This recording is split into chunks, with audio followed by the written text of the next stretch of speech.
Aujourd'hui, dans le cadre de ce magazine, le débat congolais, nous allons parler de ces questions d'actualité. La première question est en rapport avec le président de la République, Félix Tshisekedi, qui a fait une sortie. Aujourd'hui, nous avons vu des photos dans les réseaux sociaux. Il a parlé à Top Congo FM, bien que l'interview n'est pas encore diffusée. Nous parlerons en deuxième lieu de l'élection des membres du bureau définitif du Sénat. Ça fait polémique au pays avec cette pléthore de candidatures à la présidence de la Chambre haute du Parlement. Et il sera aussi question de ces désordres, cette bataille rangée que nous avons vue aujourd'hui au siège du Parlement, qui est,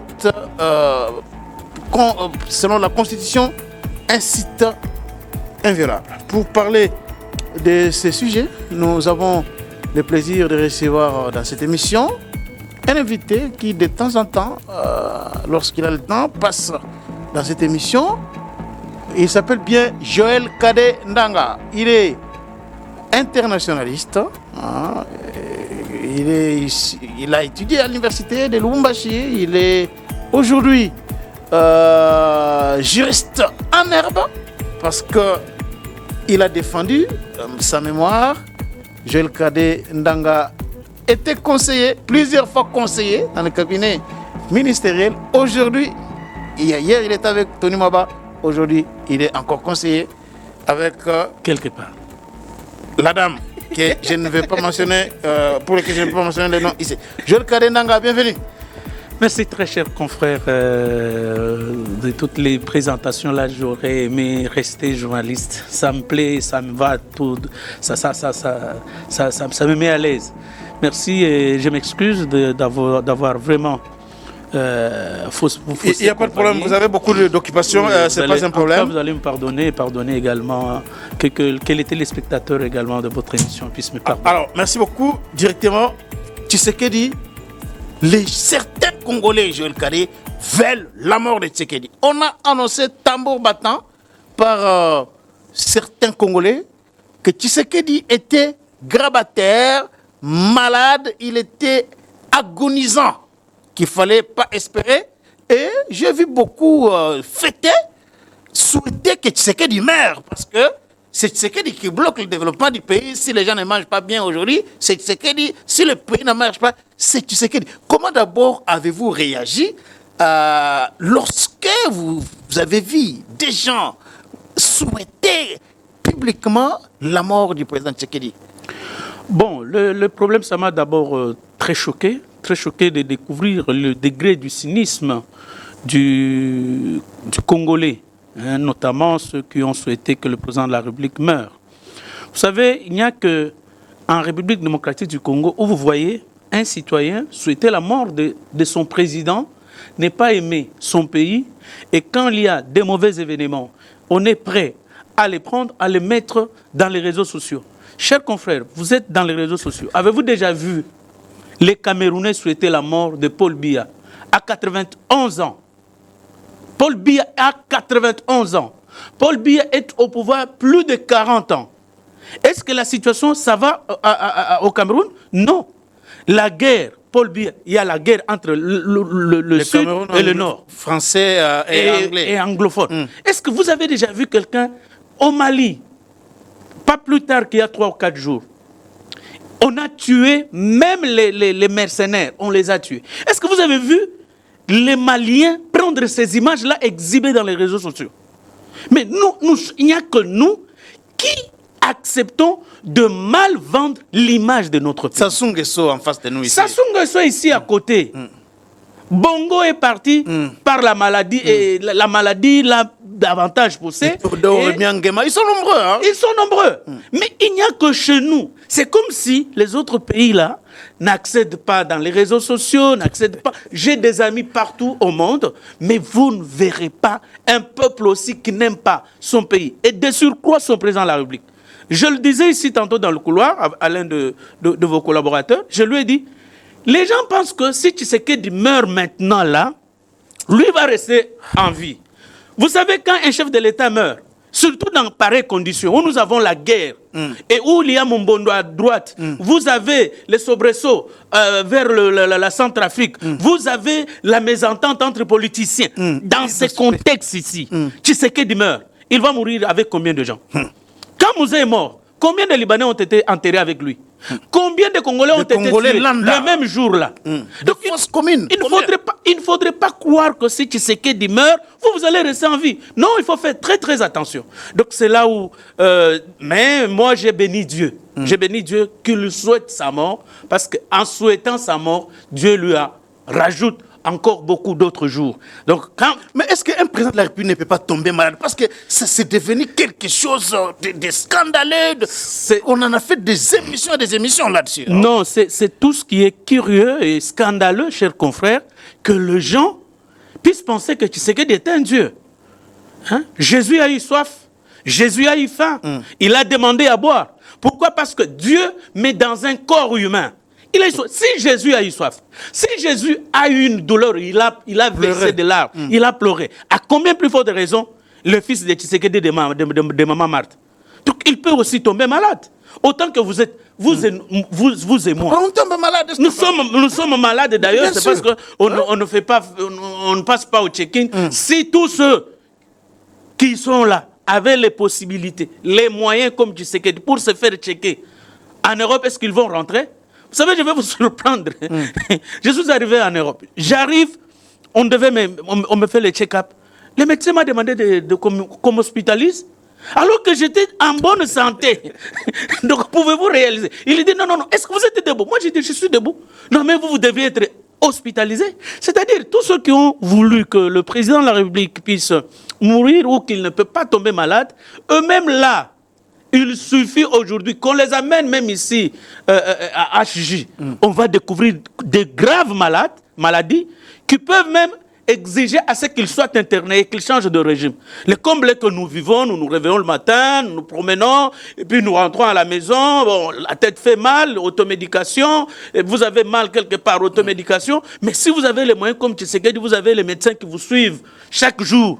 Mais vous allez partir pour... Non, j'ai la douleur ici au thorax. Vous allez partir, on va vous interner pour des douleurs thoraciques. Oui, par exemple, la gastrite, ainsi de suite. Absolument. Bon, la tension ici. Nous tous, on est malades tous ces jours ici. Donc, qu'il veuille sa mort, mais moi je crois que Dieu va lui accorder une longue vie. Malgré les photos qu'on a vues, parce que là c'est... les services officiels de la présidence qui ont publié les photos du président Tshisekedi où il était à l'ambassade de la RDC à Bruxelles, où il a eu une séance de travail là-bas, et puis il a même accordé une interview à Top Congo. Malgré ces photos-là où il y a Christian Lusakwen, tout ça, les caméras, les gens disent que ce n'est pas vrai. J'ai le cas de vous qui êtes introduit, qui avait beaucoup d'informations. Comment réagissez-vous lorsque vous voyez cela? Je connais le vieux Ouechi, qui m'avait d'ailleurs reçu à la gare de midi. Il m'avait bien accueilli, il m'avait offert un repas qui était avec le chef de l'État, Christian Lusakwen, nous le connaissons. Lui-même également est en repos en Belgique. J'ai eu l'occasion de parler avec lui. Le président est en bonne santé. C'est que je peux vous dire, le président est en bonne santé et on a parlé avec ces gens-là. Le vrai problème, c'est qu'il l'avait lui-même annoncé. Mais là où il y a... c'est peut-être la communication de la présidente de la République qui a biaisé. Parce que au lieu de faire un tout petit communiqué pour annoncer que le président est en Europe, pour raison médicale, on nous a pondu un communiqué très long signé par le directeur de communication du président de la République, Eric Nindou, pour ne pas le citer. Et ça a suscité toute cette curiosité. Vous n'avez pas apprécié ces communiqués-là? Non. Non, cher ami. Vous qui avez été plusieurs fois conseiller en communication et tout ça, non. Vous n'avez pas apprécié, hein? Oui.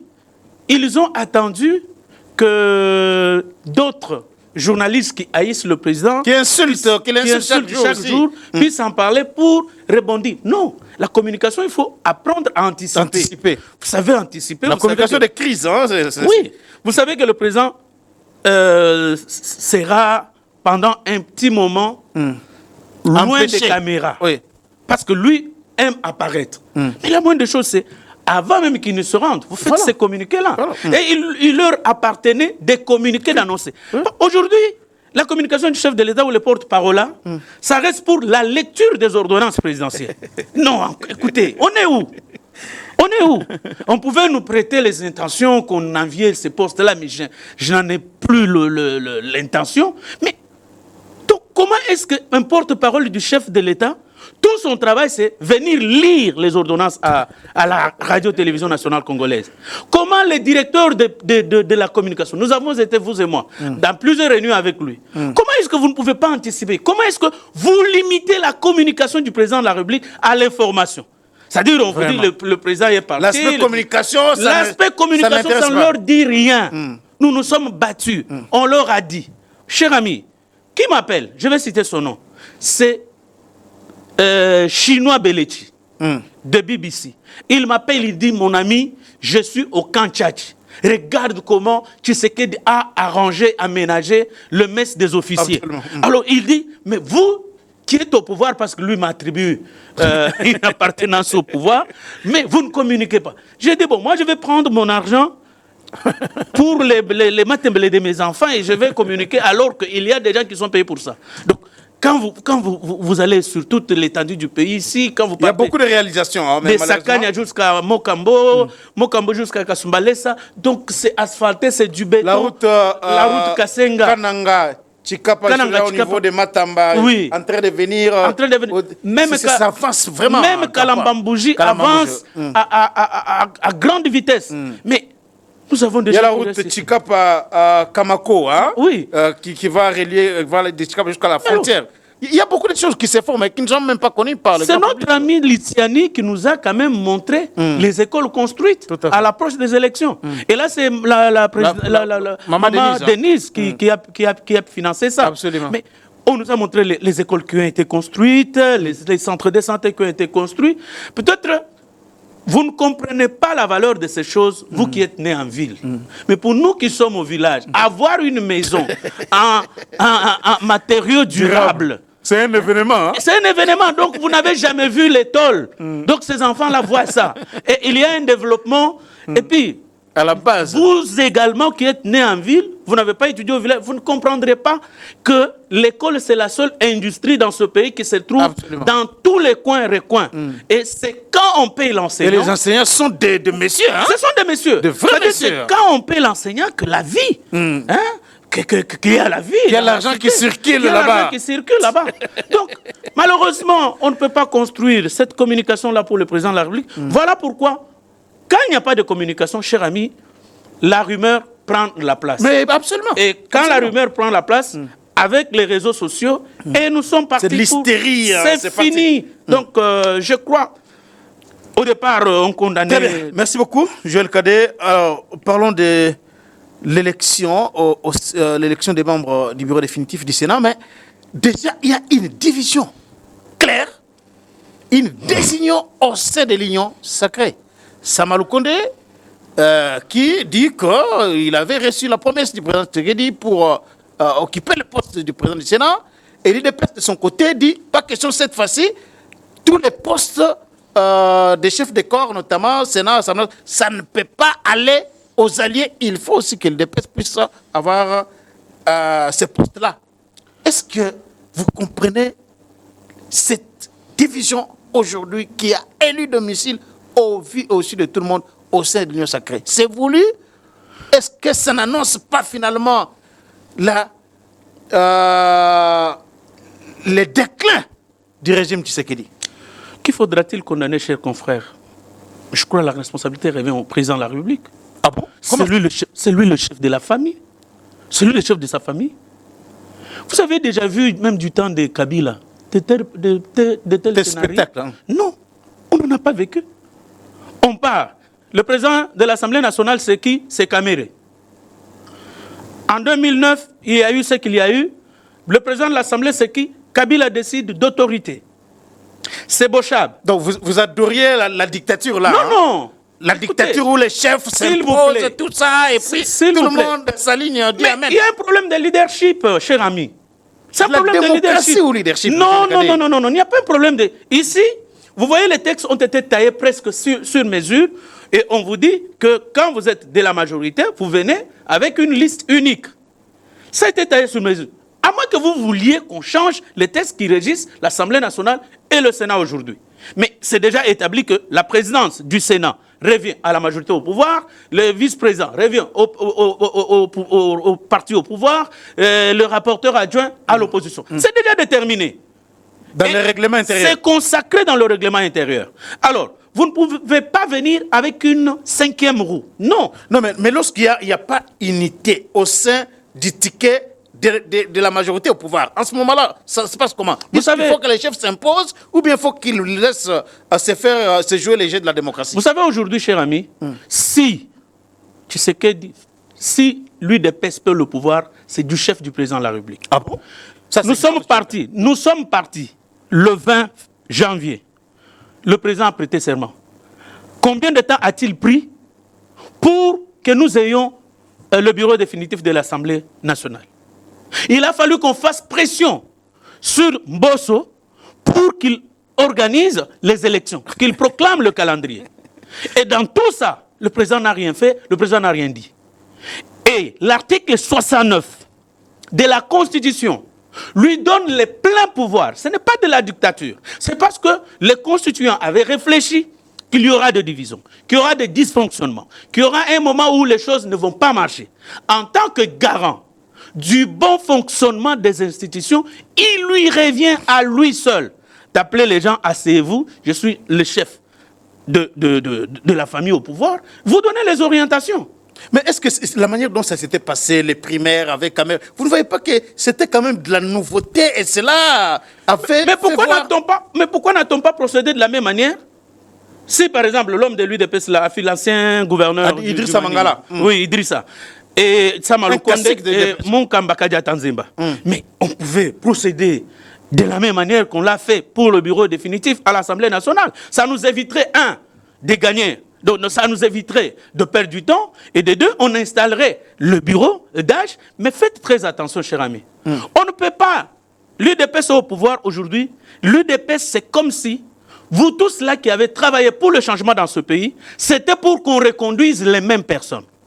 À un moment donné, je le condamnais parce qu'il est au pouvoir, mon ami Eliezer Tamboué, quand il a dit non, regardez le pouvoir de Félix Tshisekedi. Vous allez voir que l'UDPS et tous ceux qui étaient les forces acquises au changement, tous c'est 20% dans ce gouvernement. 20%. Mais je dis bien c'est 20%. Tous ce sont les gens du PPRD. Ah bon? Mais Samalou Konde était ministre MP de Tshisekedi, ministre des Sports. Mais c'était le faucon du régime de Kabila. Mais Bati n'est pas au gouvernement, hein? C'est clair. Hein? Il n'est pas au gouvernement, il est candidat, deuxième vice-président. Il est candidat, oui. Kamere. Qui encore? Je peux vous en citer autant. Et quand vous regardez dans le gouvernement, ce sont des gens qui viennent de l'Europe. De Moukoko Samba, la première ministre elle-même. Ce sont des gens, d'une manière générale, qui viennent de l'Europe, qui ne maîtrisent rien de la réalité du terrain. Ah bon, Moukoko Samba Non, pas Moukoko. Les autres femmes là qui ont été nommées. Qu'il s'agisse des affaires étrangères, Kwamba Wagner, Raissa Malou, non. Raissa Malou est professeur ici quand même au Congo. Physicienne, oui, elle est professeure. Non, là, il y a conflit d'intérêts, je préfère m'en réserver. Je ne peux pas commenter, d'où que je viens, elle va croire que c'est pas jalousie que je le fais. En tout cas, je préfère me taire. Donc 20%. C'est 20%, tous. C'est-à-dire on a aidé les Kabilistes à revenir au pouvoir. Les Kabilistes et les Mobutistes à revenir au pouvoir. Et tous ceux qui se sont battus. Voilà pourquoi il y a des frustrations au sein de l'UDPS. Et les gens pensent que l'UDPS, c'est uniquement ce que vous voyez là comme force du progrès. Dans force du progrès, là, il y a des licenciés. Dans force du progrès, là, il y a des gradués. Dans force du progrès, il y a les diplômés, des gens qui ont étudié. Vous défendez les forces du progrès sur ces plateformes de cadre? Cher ami, moi je vous dis, il n'y a pas que la mauvaise racine qui apparaît là. Et puis, je vais vous dire vrai aujourd'hui. Tout ce que vous voyez, où sont les bérets rouges du PPRD? Oui, je ne peux pas vous poser de questions, j'ai oublié le rôle que je joue sur ce plateau. Où sont tous les bérets rouges? Tous les bérets rouges. Maître Chaleur. Ils sont où? Tous se sont convertis en force du progrès. Ah bon? Mais écoutez, vous êtes né et vous avez grandi à Kinshasa. Mais moi, quand je suis venu ici, je crois, autour de 2003-2004, à Kinshasa, la culture de machette n'existait pas. c'est le PPRD, avec des députés au pouvoir aujourd'hui. L'ancien vice-gouverneur ici, l'honorable Kalombo. Francis Kalombo. Oui, ce sont eux, avec le PPRD, qui ont introduit... Le comble dans notre pays, c'est quoi, Charles Quint? L'installation de la culture de l'impunité.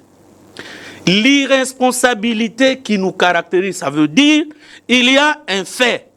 Il n'y a pas de gens qui ne répondent pas, c'est ça le mal. Et le chef de l'État, il a lui-même dit de quoi il peut se reprocher.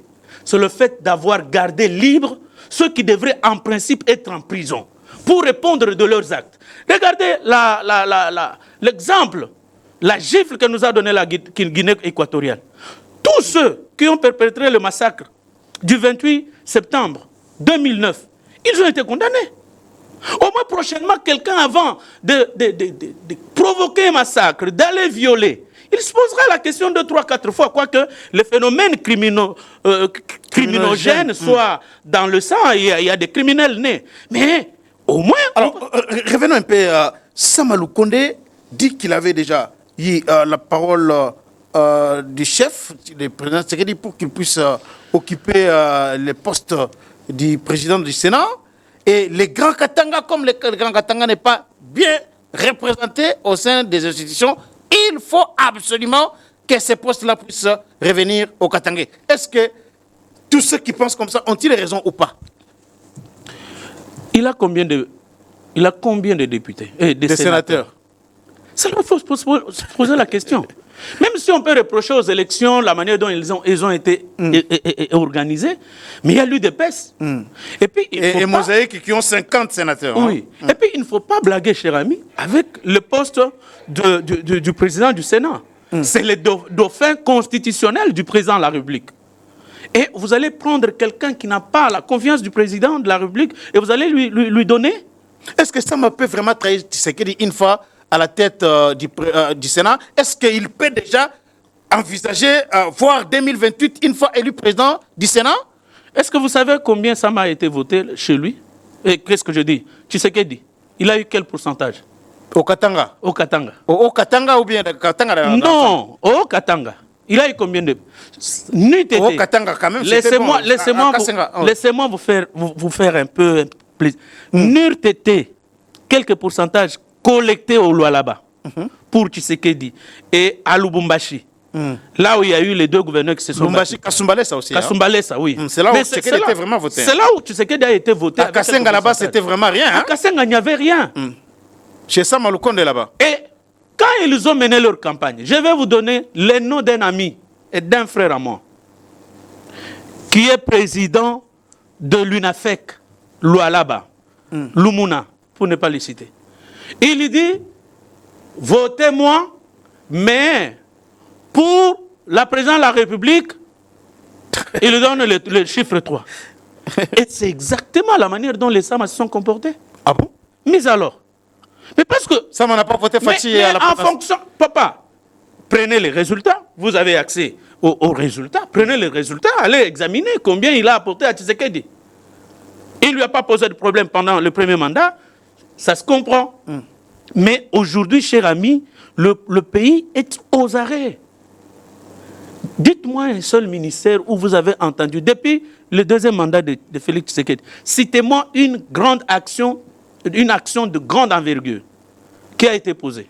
Bon, en tout cas, ce n'est pas le sujet du jour, mais on voit quand même des ministres qui se démarquent.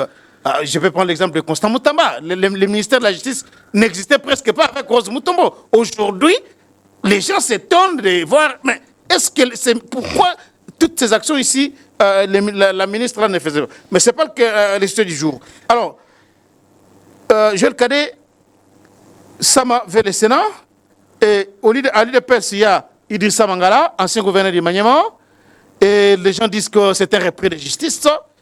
Il n'a pas le poids pour occuper un tel poste, Joël Cadet.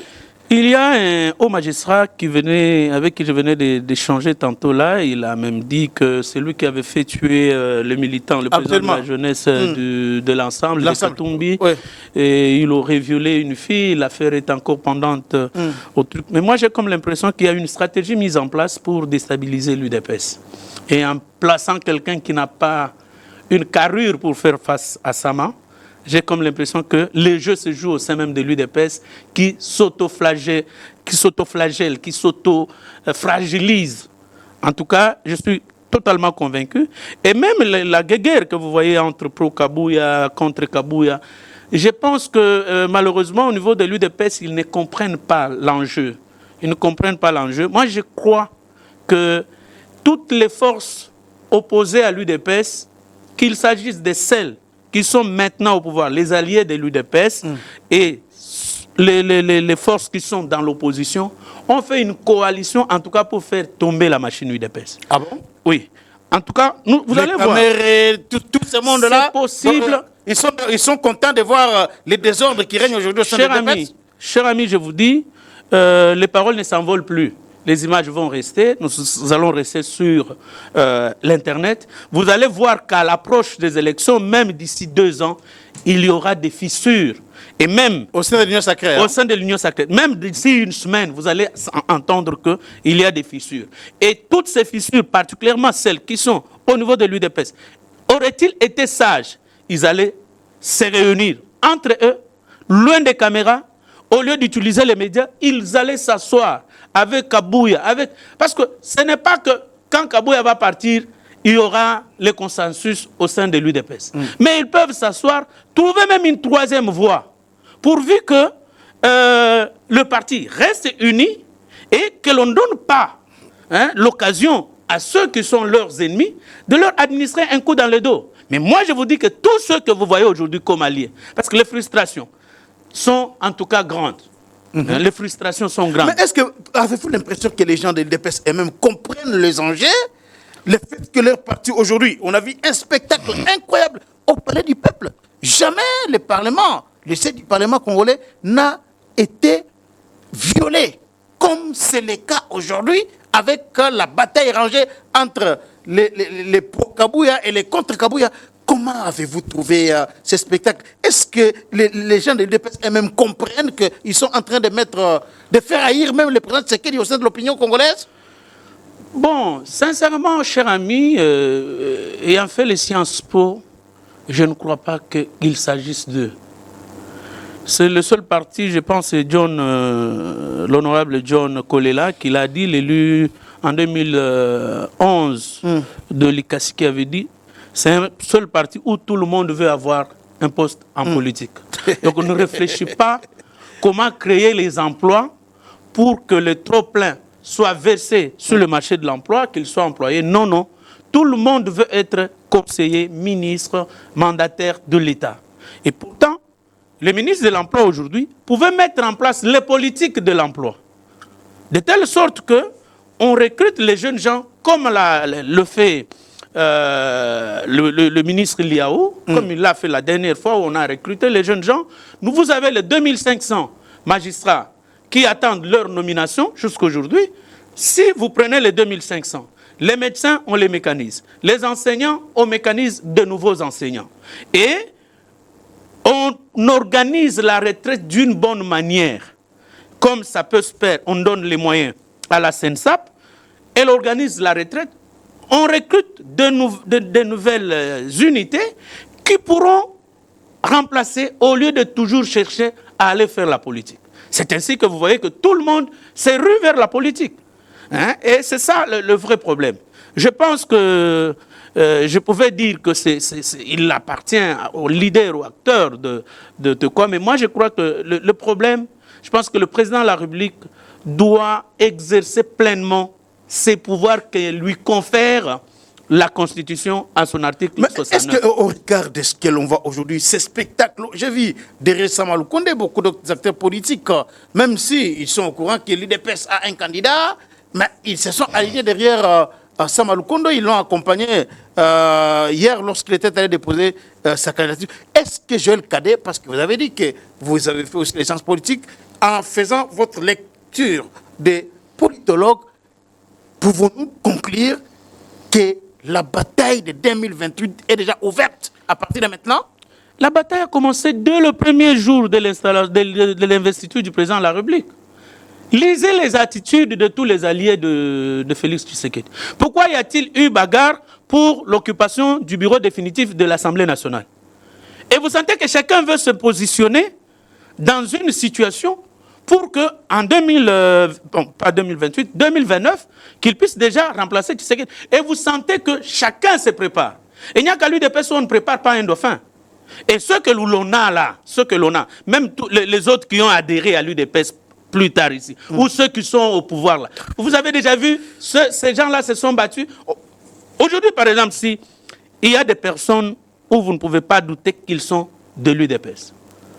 En dehors, par exemple, de Maître Jacquemain Chabani. Citez-moi un autre nom de grande envergure qui a fait la pluie et le beau temps au sein de l'UDPS. Guy Mwadjanvita, par exemple. Guy Mwadjanvita. Vous pouvez encore me citer quelqu'un d'autre. Et puis, cher ami, Akassa Bandoubola et tout ça, c'est quand même... Vous savez, l'UDPS en 2029 aura ses yeux pour pleurer. Ah bon? Aussi longtemps qu'il ne s'organise pas, l'UDPS aura ses yeux pour pleurer. Parce que, et ça nous l'avons dit même du temps de Kabila. Et c'est ce qu'il a fait échouer et il l'avait dit.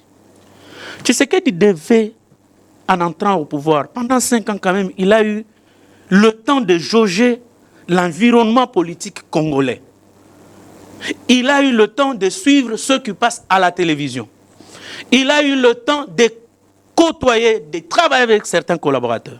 Qu'est-ce qui lui manque de construire sa nouvelle classe politique? Nouvelle classe politique? Oui. Depuis qu'il est investi, jusqu'à aujourd'hui, les membres du cabinet ne sont pas nommés. Tous ceux qui sont partis, ils ne sont pas remplacés. Et le pasteur Kenzo sort de l'église et il est nommé là-bas. Anthony Kinzo? Oui. Non, il était mandataire, hein, ça vous Oui, il était mandataire. Maintenant, il est directeur de cabinet. Et les autres conseillers, les postes laissés vacants.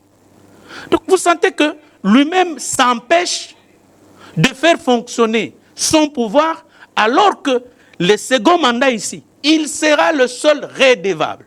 C'est pourquoi nous nous demandons au président de la République, il a une très longue vie.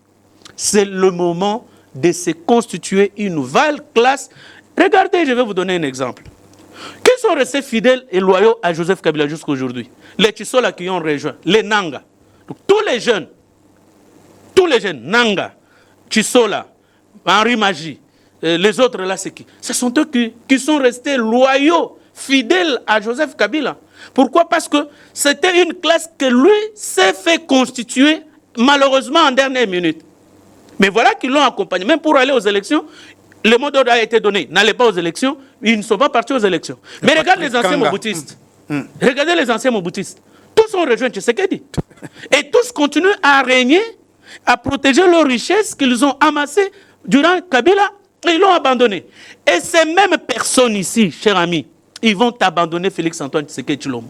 S'ils ne corrigent pas, et quand ils vont l'abandonner, vous savez, j'avais fait, je m'étais projeté dans la nature, je me dis aujourd'hui, vous avez Kamer est président de l'Assemblée nationale, et j'avais déjà dit, celui qui contribuera pour qu'on arrête Tshisekedi dans ce pays, c'est Kamer. Ah bon? Et aujourd'hui, si on a quelqu'un au niveau du Sénat, sur qui Tshisekedi n'a pas le contrôle, il va vous rester un seul poste. Le seul poste qui va vous rester, c'est le procureur général près la Cour de cassation. Et pour actionner une machine pour sa poursuite en justice, ça sera très facile. Et compte tenu de son âge, je crois que ça ne fera pas longtemps que Mukolo puisse être détrôné de son poste là. Et le combat a déjà commencé au niveau du parquet près la cour constitutionnelle. Et si on ne prend pas au sérieux cette question. Donc cette question ici, vous pensez que la bataille au niveau du Parlement, Kamer est déjà président de l'Assemblée nationale, Sama peut-être c'est un complot contre Tshisekedi déjà? Cher ami, je vous dis, moi je me projette dans l'avenir. Je ne dis pas qu'il y a un complot, mais la manière dont vous voyez les choses se dessiner, vous sentez que les taux se resserrent autour de Félix-Antoine Tshisekedi Tshilombo. Et que si on ne tient pas, si on ne prend pas au sérieux la chose, si on y prend garde, Félix risque de ne pas terminer le mandat.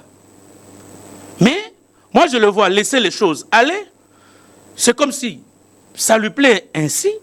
C'est comme ça, on peut dire qu'il n'y a pas de mauvaises troupes, il n'y a que de mauvais chefs. Merci beaucoup, Joël Kadé Ndanga. Ça a été un plaisir pour nous de vous recevoir. Plaisir partagé, chers confrères. Restez branchés sur votre chaîne. Abonnez-vous aussi massivement à GCR Congo Télévision et aimez, partagez cette émission dans vos groupes WhatsApp partout à travers le monde où vous vous trouvez. Nous allons nous retrouver très prochainement dans un autre numéro de votre magazine Les Débats Congolais.